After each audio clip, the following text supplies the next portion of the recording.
Like, You should get into a rap battle. yeah, you think so? Yeah, I think that would be great. I feel like that's just. I feel like those things are of the moment. Yeah. J. Cole sensed this was coming. Welcome back again. I am the Rich Bimbo, and the ladies have entered the chat. What a time to be alive in hip hop right now. We have two of the greats, the big three, in fact, going head up, Drake and Kendrick K. Lamar. So let's go down the timeline. This is a long-standing beef that goes back to 2013 when Kendrick Lamar released his Control freestyle. K. basically did a remarkable verse on Control, called out several of the rappers that were hot at that time, including J. Cole, A$AP Rocky, Wale, and Drake. Now, everyone else was just happy to have been mentioned, and they all took it as, hey, it's just competition, it's just hip hop. But Drake, in particular, seemed to have taken it personally. After Kendrick's thing, you wouldn't. I noticed you didn't really get into that too much. So I just like, I don't know. It just wasn't real to me. It's like I saw him after that, and it was just like love. So it's like, was that real or was that just like for the people? You know what I mean? I think it's a sparring kind of sport. Yeah, but at the same time, it's like, you know, then let it be real. Then, you know, I mean, because those were harsh words, right? So it's like, you can't just say that and then see me and be like, yeah, man, what's up? Pretending like nothing ever happened. Like, that's not real. That's not, to me, that's not like the nature of battling. I mean, there's passion behind it. There's anger behind it, you know, and I personally enjoy making like great music and bodies of work over like being the talk of Twitter for like 5 days, you know. So here it is over a decade later, and these two very creative, very talented, very brilliant artists in their own right are now doing basically a head up. Beat your ass and hide the Bible if God watching. Sometimes you gotta pop out and show niggas. Certified boogie man, I'm the one that up. As we all know, it began with First Person Shooter. And we discovered later that Kendrick was actually invited to be on that track, but declined, probably because of some of the personal issues that he mentioned on these diss records. Of course, we know that this wasn't necessarily a diss record, but could have definitely been the start of the beef, because how dare you decline my invitation? I'm Drake.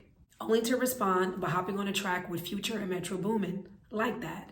And we all know that his verse went crazy. Not just that, he seemingly responded back to First Person Shooter when he said, there is no big three, there's just big me.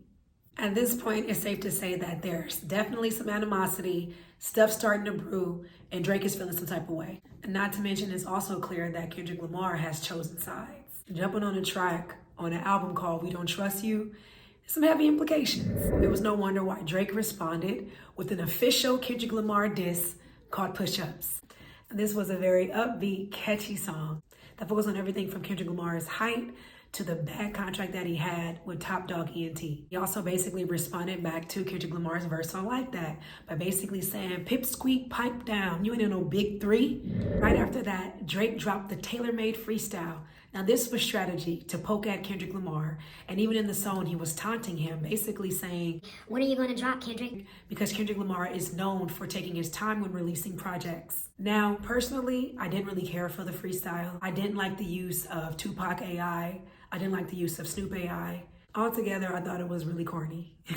He also taunted with the title, misspelling it tailor-made after Taylor Swift, basically implying that Taylor Swift is the reason for Kendrick Lamar's success because Kendrick did not receive his top Billboard or top 100 hit until he got with Taylor Swift. And then Kendrick finally responded. And boy, did he respond. Kendrick then drops Euphoria. Now, in all honesty, when I first heard Euphoria, I wasn't really impressed. I thought that it was an overly lyrical response to a club banger. But I definitely have to say it has grown on me. And the more I listen to it, it's actually very masterful. From the Teddy P opening, you're my latest and my greatest inspiration, which I think is very interesting that Kendrick would sample that song, because I think that that's Kendrick poking fun, like, okay, I'm the boogeyman. Y'all wanted me to pop out, here I am. And guess what, Drake? You're my latest and you're my greatest inspiration for getting in that ass.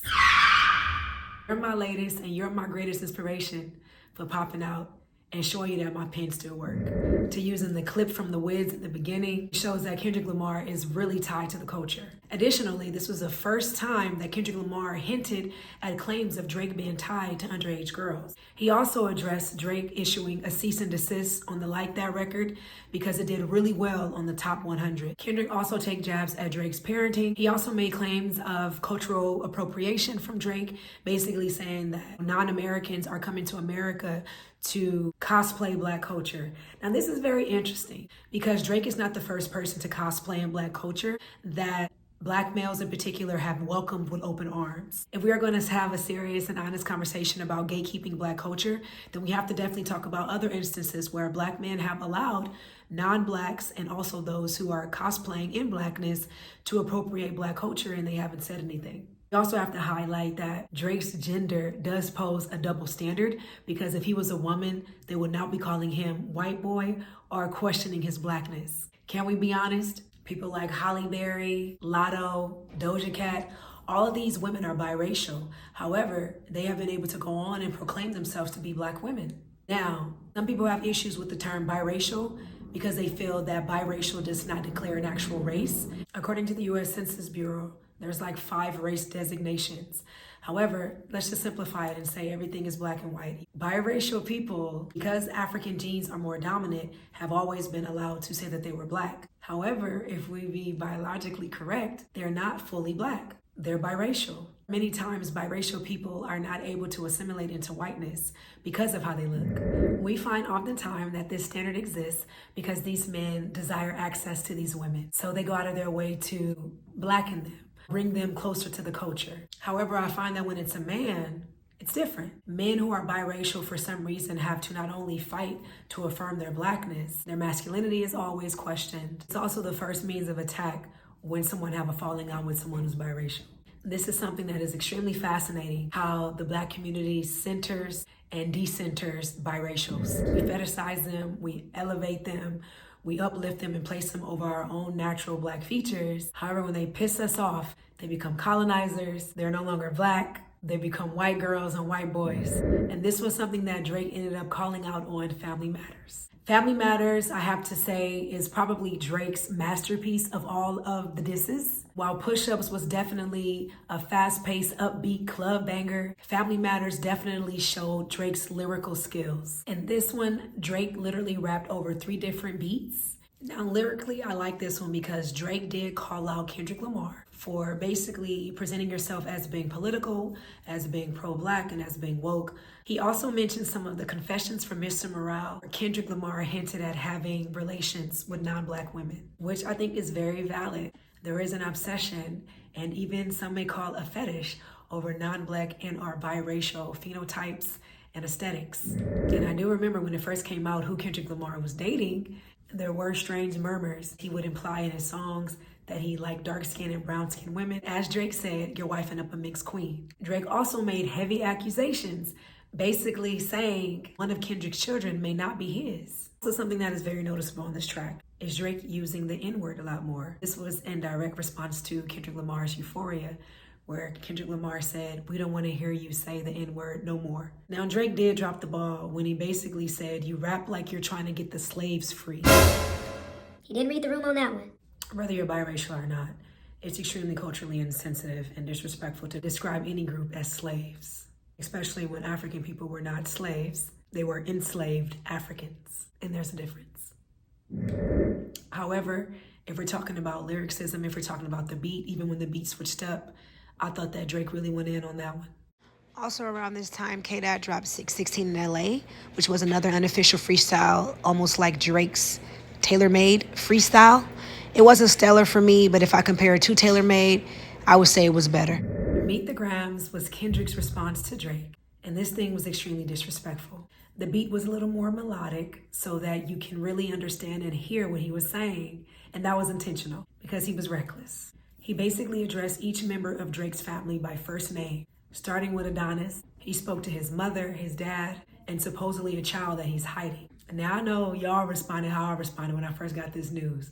God damn, this dude got another baby he hiding, and you telling me it's coming out again in a second beef?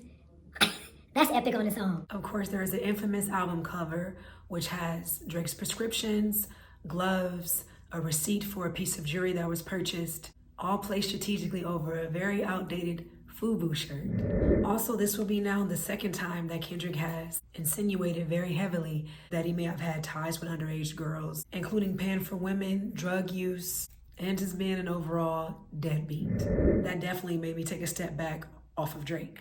I enjoy Meet the Grams. I thought, as always, it was masterful and profound from Kendrick. However, if I had to compare it to Drake's Family Matters, he got that. However, the information that Kendrick spilled on that record was extremely disturbing and concerning. So then, not even 48 hours later, Kendrick double backs and released Not Like Us. Hold up. You heard it. What you saying? Now, the reason why Not Like Us is so impactful and an instant banger because DJ Mustard is on the beat. So you know it's gonna be West Coast. Kendrick finally gave us an upbeat bop. And now here it is, we have something that we can not only rap to, but we can dance to.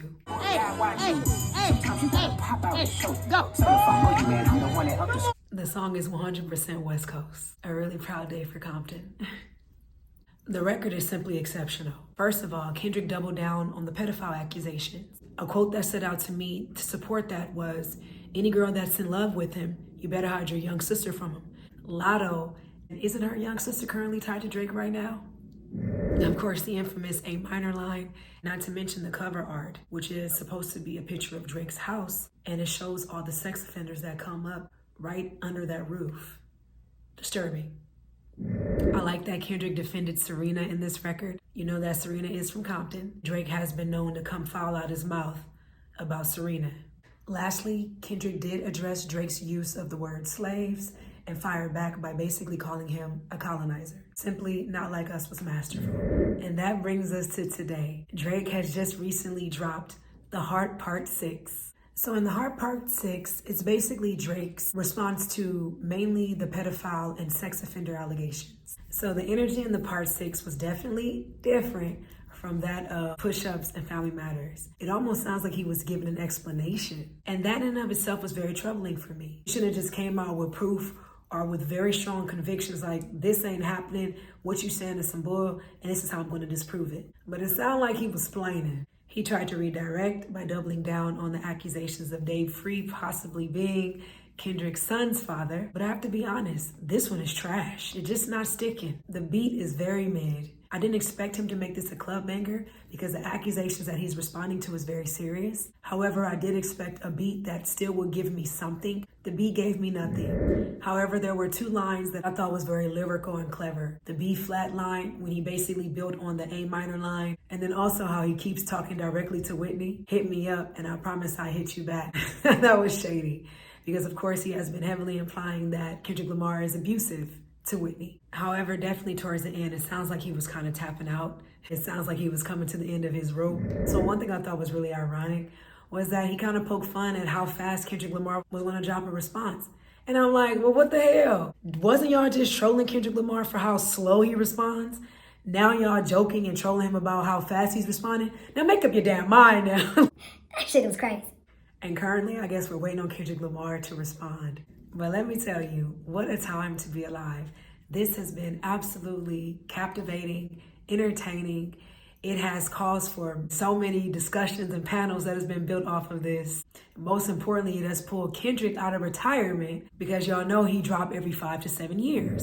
And what better opponent to have other than Drake? I don't care what no one else says, Drake has held his own. Anytime anybody has called him out for a challenge, he has stepped up to the plate. He has carved out a space for himself in this hip-hop lane. He has been criticized for posing or cosplaying in blackness, even though he is biracial and has a black father. That is definitely my critique, is that we have allowed people to cosplay in our culture, and we have not always gatekept our culture. However, we are giving Drake, who is biracial, a hard time for the way that they have been treating Drake, all of a sudden ostracizing him, when he has also used his star power to help many of their careers, is also very interesting. However, it goes without saying that Kendrick Lamar is a masterful, profound, lyrical surgeon, and Drake is still the hit maker. So I like them both, and I will continue to tune in because what we are witnessing is historic, iconic, and we're definitely gonna be talking about this to our children. Who y'all got?